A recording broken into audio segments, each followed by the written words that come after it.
grew up with stories about whaling, and it just seemed like it was time to actually go back to Albany and look at that, look at the communities there and do a project.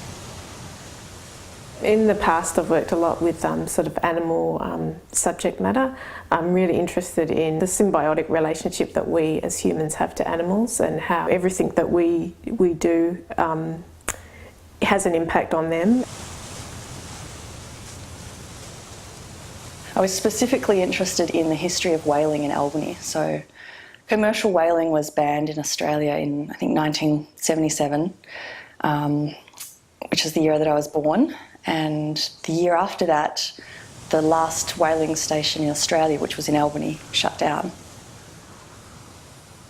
What I wanted to do was take some of the stories that I had sort of learnt or heard from some of the Albany people, and then sort of turn them into narratives that are a little bit more ambiguous, so they're not necessarily telling the whole story. I really grew up still with a lot of stories about whaling. When we'd go fishing, we'd have these old bottles of whale oil that we'd use with the burley. And a lot of the houses of my parents' friends had scrimshaw, which is whale teeth that have been incised into. And almost always the imagery on scrimshaw is of maritime and oceanic kind of history, boats, the tall ships, sort of heroic acts of sort of killing these leviathan creatures of the deep.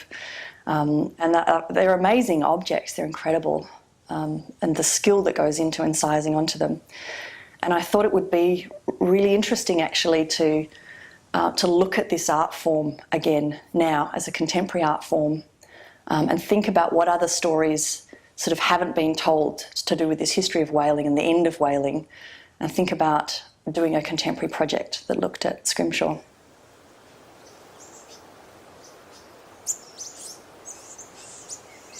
I was quite struck by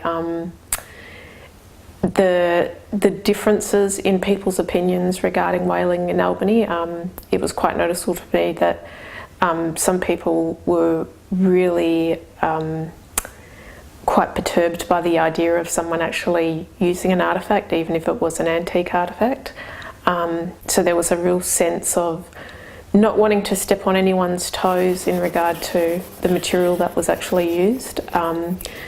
There was also a sense of people not understanding their position, or not recognising that it was an industry, or not acknowledging that they actually, had quite strong feelings that were really not as straightforward or black and white as what people would think they were. So I kind of like this idea that there's a more subtle connection between the human and animal, but there's no defining whether this is a good or a bad narrative. There's just something else going on. And I like the audience then to sort of imagine what that could be.